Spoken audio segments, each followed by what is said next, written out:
আজকে আমলা বিদ্রোহ নিয়ে কথা বলবো, তো তার আগে একটু পিছন থেকে শুরু করতে হবে অফিসার্স ক্লাব থেকে। এই ক্লাবটা একটা সরকারি সম্পত্তি এবং রাষ্ট্রীয় অর্থে পরিচালিত সামাজিক প্রতিষ্ঠান। এটা বহু বছর ধরে একটা নির্দিষ্ট গোষ্ঠীর নিয়ন্ত্রণে ছিল, যারা ক্লাবটাকে আওয়ামী লীগের দলীয় আড্ডাখানায় পরিণত করছিল। বিগত 15 বছরে এই সমস্ত কর্মকর্তা শুধু ফ্যাসিবাদ প্রতিষ্ঠার মাধ্যমে নিজেদের অপকর্ম সীমাবদ্ধ রাখেনি, তারা ভয়াবহ দুর্নীতিতে আকুণ্ঠ নিমজ্জিত হয়েছিল। ক্ষমতাসীন দলের সঙ্গে জোটবদ্ধ হইয়া তারা দুর্নীতি এবং লুটপাটের মাধ্যমে বিপুল সম্পদ করায়ত্ত করছে। আমলারা মন্ত্রণালয়ের চিফ অ্যাকাউন্টস অফিসার হওয়ার কারণে সকল বড় বড় দুর্নীতিতে তারা বাগাইছে সিংহভাগ অর্থ, এখনো তারা বাগায়। এর বাইরে এই ধরনের কর্মকর্তাদের অতি উৎসাহের বিষয় ছিল গুম, খুন, গুরুতর জখম, অসংখ্য মিথ্যা মামলা এবং বিরোধী মতাবলম্বীদের দমনমূলক অপকর্ম। মত প্রকাশের স্বাধীনতাকে হরণ করার ক্ষেত্রে তারা ফ্যাসিস্ট চেতনার প্রতীক হয়ে উঠছিল। এই লোকগুলা ক্ষমতাসীন গোষ্ঠীর সক্রিয় অংশ হিসেবে কাজ করছে এবং খুনি হাসিনার ফ্যাসিবাদী নীতির অগ্রগামী সৈনিক ছিল। দুঃখজনকভাবে 5ই আগস্টের ছাত্র জনতার রক্তক্ষয়ী বিপ্লবের পরও এই সমস্ত অপরাধীদের চিহ্নিত করে জবাবদিহিতার আওতায় আনা সম্ভব হয়নি এখনো। এইটা অন্তর্বর্তীকালীন সরকারের একটা বড় ব্যর্থতা এবং জাতির জন্য গভীর হতাশার কারণ হয়ে আছে। 5ই আগস্টের পর পদোন্নতি প্রাপ্তিরাই এখন Bangladesh administrative service association BASA এই বাসার নেতৃত্ব দিচ্ছেন। অন্যদিকে বিএনপি অনুসারী পদোন্নতি বঞ্চিত অবসরপ্রাপ্তরা অফিসার্স ক্লাবের নেতৃত্ব দখল করছেন। এই দুই প্রতিষ্ঠান এর সদস্যদের নির্বাচিত প্রতিনিধিরা চালাচ্ছেন জবরদখলকারীরা। সবগুলো আসনে জোর কইরা বসে পড়ছেন। ক্লাব নেতৃত্বের অনুগতরাই এই বাসার নেতৃত্বে সমাসীন হয়েছেন। প্রশাসন ক্যাডার অফিসারদের একটা বহুমুখী সমবায় সমিতি আছে। এই সমিতি আর অফিসার্স ক্লাব এখন পরিচালিত হচ্ছে অভিন্ন ব্যক্তিদের নেতৃত্বে। ধানমন্ডিতে অবসর নামে অবসরপ্রাপ্ত কর্মকর্তাদের একটা সংস্থা আছে, তার নেতৃত্ব এখন এই সমস্ত নেতাদের করতলগত। এই দুইটার নেতৃত্বে যারা আছেন তারাও নির্বাচিত না, দখল করছে। এই যে 4টা সংগঠনের কথা বললাম, এই 4টা সংগঠনের পাশাপাশি নাম সর্বস্ব আরো 2টা সংগঠন অফিসার্স ক্লাব থেকে ভুইফোড়ে তারা পরিচালনা করতেছে। বক্তৃতা বিবৃতির মাধ্যমে প্রশাসনকে নিয়মিত ভয়, ভীতি, হুমকি দামকি এইটা প্রদর্শনের জন্য ব্যবহৃত এই প্যাড সর্বস্ব সংগঠন 2টার নাম হইল বৈষম্য বিরোধী কর্মচারী ঐক্য ফোরাম এবং জুলাই আগস্ট গণবিপ্লব কমান্ড কাউন্সিল। ওরে বাবা, ডরাইছি। হ্যাঁ, বাস্তবে এই জাতীয় সংগঠনের কোনো অস্তিত্বই নাই। এর চেয়ে বড় জঘন্যতম প্রতারণা এবং জালিয়াতির ঘটনা আর কি হইতে পারে? অথচ প্রতিনিয়ত এই কাজটা করে যাচ্ছে অফিসার ক্লাব দখলকারী এই গং। আর এমনটাই হচ্ছে আজ বাংলাদেশের প্রশাসন ক্যাডারের সর্বোচ্চ পদে পৌঁছানো কিছু অফিসারের প্রকৃত মান এবং আসল চেহারা। 5ই আগস্ট ফ্যাসিবাদী শাসনের অবসানের পর ক্লাবের পরিবেশ উন্নত হবে এবং হারানো ঐতিহ্য ফিরে আসবে বলে আশা করা হয়েছিল, কিন্তু দুর্ভাগ্যজনকভাবে এক গোষ্ঠী থেকে আর এক গোষ্ঠীর দখলে ক্লাবের নেতৃত্ব হস্তান্তরিত হইয়া সেখানে দুর্নীতির নতুন অধ্যায়ের সূচনা হয়েছে। বর্তমানে ABM আব্দুল সাত্তারের নেতৃত্বে ক্লাবটা অনিয়ম এবং বেআইনি কর্মকাণ্ডের কেন্দ্রে পরিণত হয়েছে। জনাব সাত্তার 82 ব্যাচের প্রশাসনিক কর্মকর্তা, যিনি বিএনপি চেয়ারপারসন বেগম খালেদা জিয়ার একান্ত সচিব ছিলেন। সরকারি দায়িত্ব পালনকালে দুর্নীতির অভিযোগের কারণে বিতর্কিত ব্যক্তি। তিনি অফিসার্স ক্লাবের সাধারণ সম্পাদকের পদ দখল করছেন এবং সহযোগী হিসাবে দুর্বিনীত আরেক আমলা আব্দুল খালেককে কোষাধ্যক্ষ বানাইছেন, যা নিয়ে ব্যাপক প্রশ্ন উঠছে। বিশেষ করে ক্লাবের জন্য 400 কোটি টাকার নির্মীয়মান নতুন ভবন প্রকল্পকে কেন্দ্র করিয়া তাদের তৎপরতা ব্যাপক সন্দেহের সৃষ্টি করছে। অফিসার্স ক্লাবের গঠনতন্ত্র অনুযায়ী এর সাধারণ সম্পাদক ক্লাবের প্রধান নির্বাহী এবং সভাপতি হন মন্ত্রিপরিষদ সচিব। কিন্তু বর্তমানে ক্লাব দখল করে গঠনতন্ত্রের লঙ্ঘনের মাধ্যমে 2 বছর মেয়াদে একটা অস্থায়ী কমিটি গঠন করা হয়েছে। এহেন পরিস্থিতিতে সাত্তার খালেক গংদের সাথে মন্ত্রিপরিষদ সচিব শেখ আব্দুর রশিদ এবং প্রধান উপদেষ্টার মুখ্য সচিব সিরাজউদ্দিন সাথীর মতো খ্যাতিমান, সজ্জন এবং শ্রদ্ধাভাজন অফিসাররা কিভাবে সংযুক্ত থাকেন এটা আমাদের বোধগম্য না। বিশেষ করে সাথী ভাইয়ের সংযুক্তি, এটা আমাকে বিস্মিত করছে, বিহ্বল করছে। আমাদের বিস্ময় এবং বেদনার কোনো অবসান ঘটতেছে না। রাষ্ট্র এবং সরকারের শীর্ষ পর্যায় থেকে রাজধানীর শহর, নগর, বন্দরের অলিগলি, গ্রামগঞ্জের হাট বাজার সহ সর্বনিম্ন তলা পর্যন্ত প্রায় সবকিছু দখল নিয়ে ফেলছে একটা দল। কারা আর নাম কইলাম না, আমি তিক্ততা বাড়াইতে চাই না। দলবাজ এবং দখলদার হিসেবে তাদের চিহ্নিত লোকদের নাম সর্বত্রই ছড়ায় পড়ছে, আপনারা চেনেন। প্রশ্ন হচ্ছে, দলটা কি গণ অভিযোগের এবং অভিশাপের কাঠগড়া থেকে নিজেকে মুক্ত করতে সচেষ্ট হবে, না নির্বাচনী দিল্লির লাড্ডু খেয়া আত্মাহুতি দেবে? এইখানে অন্তর্বর্তী সরকারের চ্যালেঞ্জ কি? সাবেক অর্থ সচিব জাকির আহমেদ খানের নেতৃত্বে একটা কমিটি গঠন করা হয়েছে, যা 2009 থেকে 2024 সালের 5 আগস্ট পর্যন্ত সরকারি কর্মকর্তাদের পদোন্নতি বঞ্চনার কারণ, সংখ্যা এবং পদ্ধতি পর্যালোচনা করবে। তবে এই কমিটি শুধুমাত্র প্রশাসন ক্যাডারের কর্মকর্তাদের ভূতাপেক্ষ পদোন্নতির সুপারিশ করায় ইতিমধ্যেই তারা নিরপেক্ষতার মানদণ্ডে ব্যর্থ হয়েছে এবং তাদের বৈধতা প্রশ্নবিদ্ধ হয়েছে। বেসামরিক প্রশাসনের পাশাপাশি সামরিক প্রশাসনেও বিপুল সংখ্যক কর্মকর্তাকে পদোন্নতি বঞ্চিত করা হয়েছে। এমনকি অনেককে চাকরিচ্যুত করা হয়েছে। বিডিআর হত্যাকাণ্ড সহ বিভিন্ন ষড়যন্ত্রে বহু সেনা অফিসার নিহত হয়েছেন, আহত হয়েছেন। টর্চার সেলের নির্মম অত্যাচারের মাধ্যমে অনেককে বছরের পর বছর নিপীড়ন করা হয়েছে, অনেককে চাকরি হারাইছে প্রতিবাদ করার জন্য। দেশ ছাড়া হয়েছেন অনেকে। দেশবাসী আশা করছিল খুনি হাসিনার পতনের পর এই সমস্ত হত্যা নিপীড়নের বিচার হবে, যোগ্য কর্মকর্তারা এবং তাদের সম্মান এবং পদ ফিরে পাবেন এবং পদোন্নতি বঞ্চিতদের বঞ্চনা দূর হবে। কিন্তু হতাশাজনকভাবে দেখা যাচ্ছে শুধুমাত্র প্রশাসন ক্যাডারের পদোন্নতি বঞ্চিতদের সুবিধা প্রদানের আয়োজন করা হয়েছে। অন্য কোনো ক্যাডারের, এমনকি সামরিক বাহিনীর নিপীড়িত এবং পদোন্নতি বঞ্চিতদের জন্য কোনো পদক্ষেপ গ্রহণ করা হয়নি। এটা বৈষম্যের চরম উদাহরণ। বৈষম্য দূরীকরণ কি শুধুমাত্র একটা ক্যাডারের সুবিধা প্রদানের মধ্যে সীমাবদ্ধ থাকবে, নাকি এটা সর্বস্তরে বঞ্চিতদের জন্য বাস্তবায়িত হওয়া উচিত? আপনারাই বলেন, কোনটা ইনসাফ? রাজনৈতিক কারণ ছাড়াও ব্যক্তিগত স্বার্থের কারণে বিএনপি পন্থী নয়, পদোন্নতি বঞ্চিত অবসরপ্রাপ্ত তেমন অফিসাররাও ভূতাপেক্ষ পদোন্নতি এবং আর্থিক লাভালাভের আশায় অফিসার্স ক্লাবের নেতৃত্বের সাথে জোটবদ্ধ হয়েছে। এই প্রক্রিয়ায় প্রশাসন ক্যাডারের বাইরে অন্য কোনো ক্যাডারকে বিবেচনায় নেওয়া হয়নি। এতে বিএনপি অনুসারী এবং বিএনপি বিরোধী মিলিয়া প্রায় 764 জনের পদোন্নতি ইতিমধ্যে চূড়ান্ত পর্যায়ে পৌঁছে গেছে। শুধুমাত্র শেষ নোটিফিকেশনটা বাকি। ভূতাপেক্ষ পদোন্নতির তালিকায় মহাভাগ্যবান কর্মকর্তাদের মধ্যে সচিব পদে 119 জন, গ্রেড 1 পদে 41 জন, অতিরিক্ত সচিব পদে 528 জন, যুগ্ম সচিব পদে 72 জন এবং উপসচিব পদে 4 জনের নাম অন্তর্ভুক্ত করা হয়েছে।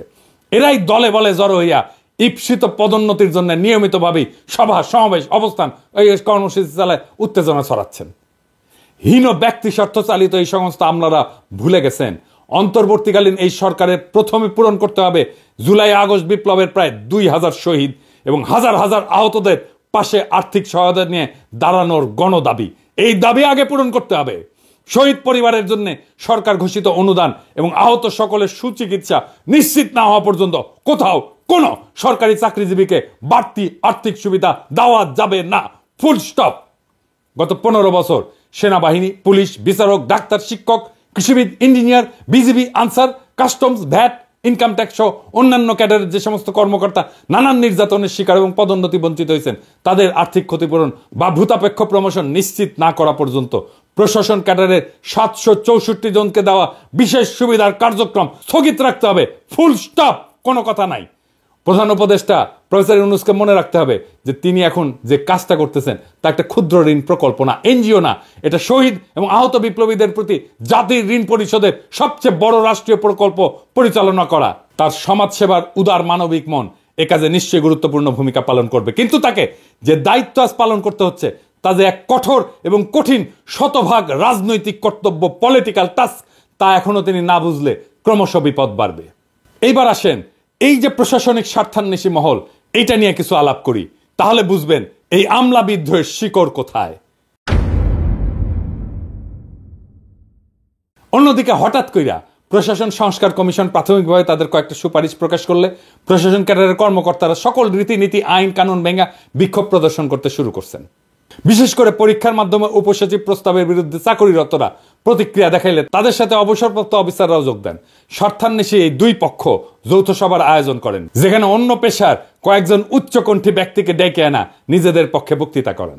শুধু তাই না, এই সভায় ফ্যাসিস্ট সরকারের দোসর, সহযোগী এবং সুবিধাভোগী হিসেবে পরিচিত 2014, 2018, 2024 অনুষ্ঠিত জাতীয় সংসদ নির্বাচন পরিচালনাকালে ডিসি, ইউএনও হিসেবে দায়িত্ব পালনকারী কর্মকর্তাবৃন্দ সদল বলে যোগদান করে, যাদের অনেকেই বর্তমানে অতিরিক্ত, যুগ্ম এবং উপসচিব হিসেবে দায়িত্বরত অফিসার।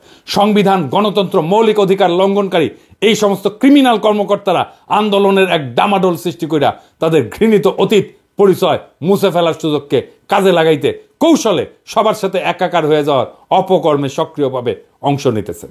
বাংলাদেশের মানুষের স্মৃতি থেকে কখনো কি এই সকল অপরাধের কাহিনী মুছে যাবে? এটা কখনোই সম্ভব না। এই ক্যাডারেরা, এই সচিবালয়ের এই কর্মকর্তারা কি বিবৃতি দিছিল দেখেন আন্দোলনের সময়। আমরা এটা ভুলি নাই। ক্ষতিগ্রস্ত রাজনৈতিক পক্ষ 2008 সালের নির্বাচনকে বাংলাদেশের সেই সময় সেনাপ্রধান মঈনুল আহমেদের পরিচালনায় ভারত সরকারের তৎকালীন বিদেশমন্ত্রী প্রণব মুখার্জির ইন্ধনে অনুষ্ঠিত একটা পাতানো নির্বাচন হিসাবে বিবেচনা করেন, যার উদ্দেশ্য ছিল খুনি হাসিনাকে ক্ষমতায় আনা। তবে তত্ত্বাবধায়ক সরকার ব্যবস্থা বিলুপ্তি পরবর্তী পর্বের নির্বাচনের ধারা ছিল বাংলাদেশের রাজনৈতিক ইতিহাসের সবচেয়ে অগ্রহণযোগ্য, ঘৃণিত এবং কলঙ্কিত অধ্যায়। 2014 সালে অনুষ্ঠিত একতরফা বিনা ভোটের নির্বাচনটা, যেখানে 153 জন এমপি বিনা প্রতিদ্বন্দ্বিতায় জয়ী হন, তা দেশবাসীর মধ্যে ব্যাপক ক্ষোভ এবং নিন্দার সৃষ্টি করছিল। এরপর 2018 সালের নিশিরাতের নির্বাচন ছিল এক কালিমালিপ্ত অধ্যায়। সেখানে ডিসি, এসপি, ইউনো এবং ওসিদের নেতৃত্বে রাতের আধারে ব্যালট পেপার নৌকা সিলমেরা ব্যালট বাক্স ভর্তি করা হয়েছিল। এছাড়া সর্বশেষ 2024 সালের ডামি নির্বাচনও এক মহাকেলেঙ্কারি হিসেবে লেখা থাকবে, যা ভোটের মাধ্যমে জনগণের স্বাধীন ইচ্ছা এবং পছন্দ অনুযায়ী সরকার গঠনের সকল ধারণাকে ধূলিসাৎ করে দিছিল।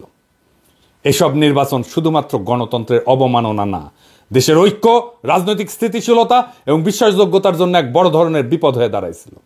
2014, 2018 এবং 2024 জাতীয় সংসদ নির্বাচন এবং ফ্যাসিবাদী শাসনামলে পরিচালিত স্থানীয় নির্বাচনে দায়িত্ব পালনকারী জেলা প্রশাসক, এসপি, ইউনো, ওসিদের চিহ্নিত কইরা তাদের জবাবদিহিতার আওতায় আনা প্রয়োজন।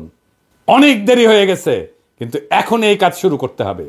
ওই সময়কার সকল প্রধান নির্বাচন কমিশনার, অন্যান্য কমিশনার, তথাকথিত ভোট ব্যবস্থাপনা এবং আইন শৃঙ্খলা রক্ষার দায়িত্বপ্রাপ্ত সংশ্লিষ্ট বিভিন্ন মন্ত্রণালয়ের সচিব, পুলিশের আইজিপি, তাদের বিভিন্ন বিভাগ, আনসার বিজিবির নানান স্তরের উচ্চপদস্থ কর্মকর্তা সহ সংশ্লিষ্ট সকল অফিসার কর্মচারীকে অবশ্যই অভিযুক্তের কাঠগড়ায় দাঁড় করাইতে হবে। কারণ এদের ভূমিকা গণতন্ত্রের ক্ষতি সাধন এবং ভোটাধিকার হরণের ক্ষেত্রে অত্যন্ত গুরুত্বপূর্ণ ছিল। 2 নাম্বার, এই কর্মকর্তারা ফ্যাসিবাদী শাসনের ইচ্ছা পূরণের জন্য নিরপেক্ষতা বিসর্জন দিচ্ছেন, সরকারি চাকরিবিধির লঙ্ঘন এবং প্রশাসনিক ক্ষমতার অপব্যবহার করছেন। 3 নাম্বার, তাদের কার্যক্রম তদন্ত কইরা উপযুক্ত শাস্তির ব্যবস্থা করা হলে ভবিষ্যতে এই ধরনের অনিয়ম প্রতিরোধ করা সম্ভব হবে। এইবার আসেন এই অসৎ আমলাতন্ত্রের সাথে রাজনৈতিক মৈত্রী কিভাবে হইছে বিরোধী দলের, যারা ফ্যাসিবাদ বিরোধী লড়াই করছে, সেইটা একটু দেখে নিই।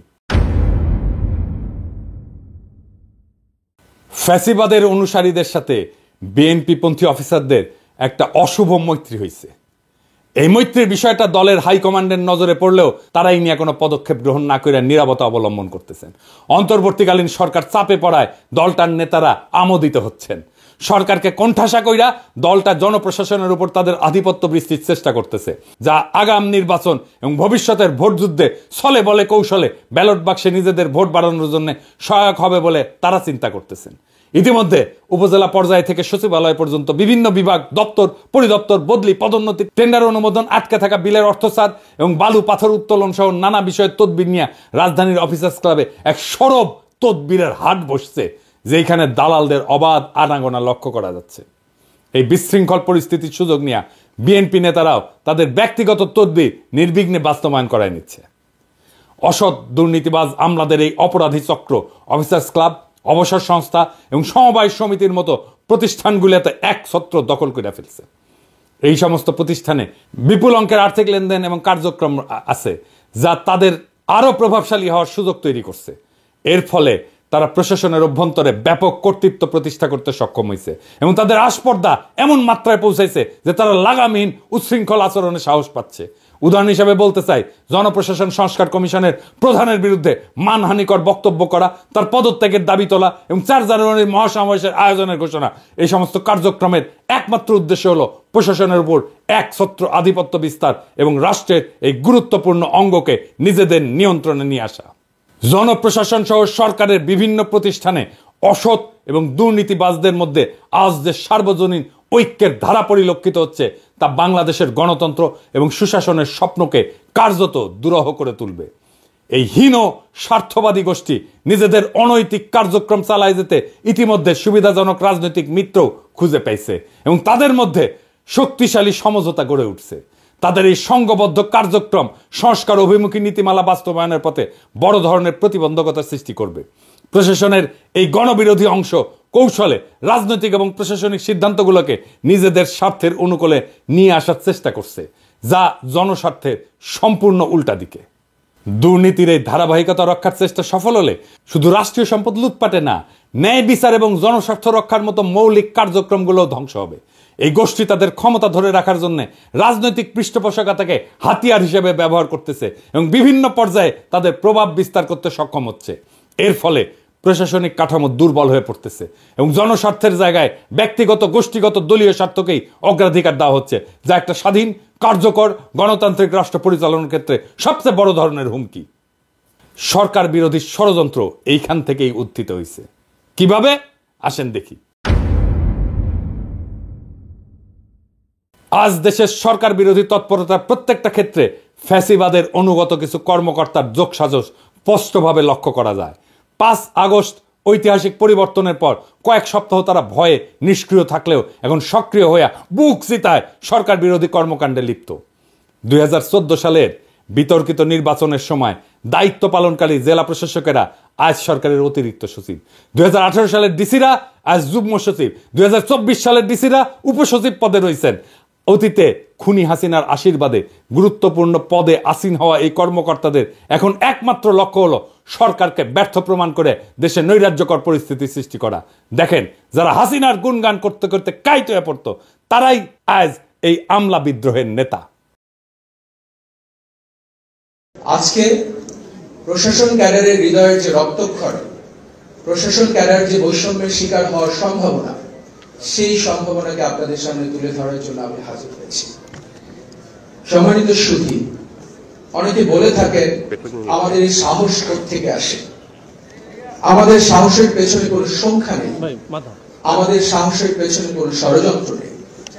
আমাদের সাহসটা বুঝতে হলে এই ডিসকোর্সের গভীরে আসলে ঢুকতে হবে, সিলসিলাটা জানতে হবে, জানতে হবে জনকল্যাণ কি, রাষ্ট্র কল্যাণ কি এবং প্রশাসন ক্যাডারের সাথে তার সম্পর্ক। আমি আজকে প্রশাসন ক্যাডারের মতামতটা একটু জানাইতে চাই আপনাদের কাছে বিনীতভাবে। আমি শুরু করব জনপ্রশাসন সংস্কার কমিশন যেটি গঠিত হলো, যেটি একটি প্রশাসন গঠন করবে। আমরা জানি যে এই প্রশাসন 1920-এ আসছিল বা 1910-এ 15-তে যখন আধুনিক রাষ্ট্রের জন্ম হলো, যখন বলা হলো যে আধুনিক রাষ্ট্রকে পরিচালনা করতে হলে মেধাভিত্তিক, নিরপেক্ষ, আইন কানুন মেনে চলে এরকম একটা গ্রুপ অফ সিভিল সার্ভেন্ট দরকার।